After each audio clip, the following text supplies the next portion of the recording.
आता पाहूया कशा प्रकारे अयोध्येत तयारी सुरू आहे त्या संदर्भातल्या टॉप 9 बातम्या।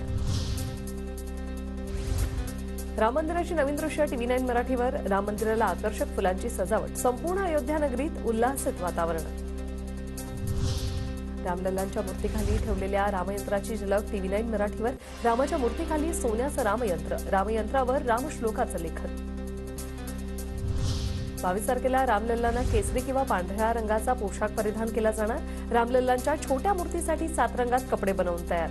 भागवत प्रसाद टेलर बनवणार नवीन मूर्तीचा पोशाख। राम मंदिर लोकार्पण सोहळ्याच्या पार्श्वभूमीवर संपूर्ण देशभरात सध्या भक्तिमय वातावरण। अयोध्येतील रामलल्लांच्या मूर्तीचं पहिलं मुखदर्शन खास टीव्ही 9 मराठीच्या प्रेक्षकांसाठी।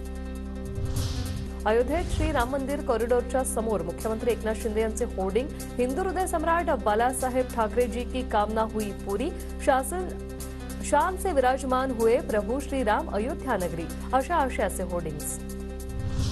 प्रसिद्ध बासरीवादक सुरेंद्र कुमार शर्मा यांच्या बासरीची संपूर्ण अयोध्येत निनाद। श्रीकृष्णाचं वाद्य असलेली बासरी घेऊन सुरेंद्र कुमार शर्मा ते श्रीरामाच्या अयोध्येत दाखल।